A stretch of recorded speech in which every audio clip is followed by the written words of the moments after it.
किसी भी स्थिति में भगवत विस्मरण ना हो, ये मुझे अभ्यास करना है। बहुत ध्यान देकर हम प्रसाद पाए तो एक एक कवल ध्यान पूर्वक पाए, जल्दी नहीं।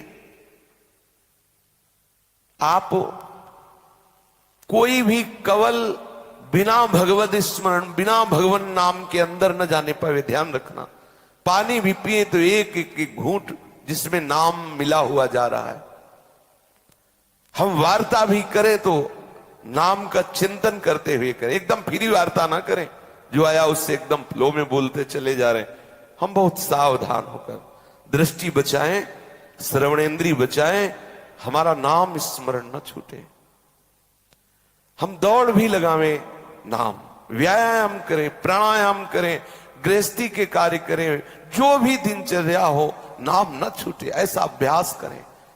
थोड़ा आपको बहिर्मुखता के कारण कठिनता लगेगी, लेकिन सच्ची मानिए ये अभ्यास सिद्ध हो जाता है। भगवान श्री कृष्णचंद्र जी जब गीता में कह रहे हैं मामुनि स्मर युद्ध चो, तो ये अभ्यास युद्ध से ज्यादा कठिन नहीं है। युद्ध क्षेत्र में तो बहुत कठिन है, उसमें भी कह रहे हैं मेरा स्मरण करते हुए युद्ध करो।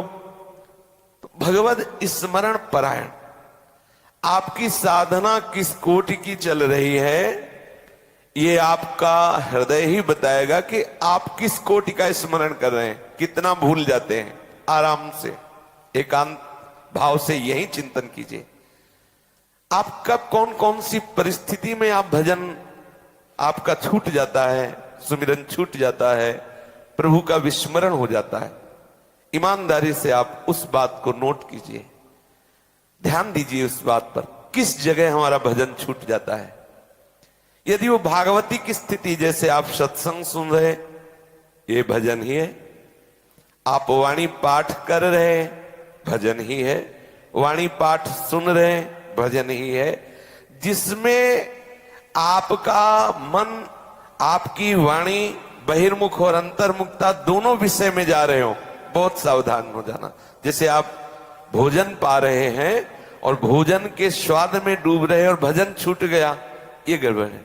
आप चल रहे हैं, भले परिक्रमा लगा रहे हैं प्रभु की, लेकिन विषय चिंतन हो रहा है। शरीर से चेष्टा तो परिक्रमा लग रही, लेकिन विषय चिंतन हो रहा है। अभी सर्वांग भजन नहीं हो रहा। हमारा प्रधान कार्य है चित्त वृत्ति का प्रभु में जुड़ना। अभ्यास योग युक्तेन चेतसा नान्यगामिना, चित्त कहीं और न जाए, हमें ये सिद्धि प्राप्त करनी है। सब साधन कर यह फल सुंदर, प्रभु पद पंकज प्रीति निरंतर। निरंतर प्रभु से जुड़े रहना, अंतर की वृत्ति से। ये खास बात आपको बता रहे हैं। पूज्य श्री भाई जी महाराज ने कहा कि 50 माला कम से कम रोज जपो। 50 माला रोज नियम पूर्वक जपो।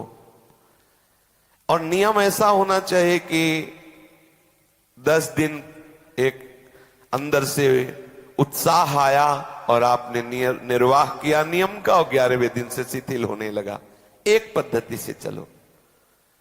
जैसे गायत्री अनुष्ठान के बाद जब सदगुरुदेव भगवान की कृपा से बात समझ में आई, तो आज तक कोई अन्य अनुष्ठान नहीं हुआ।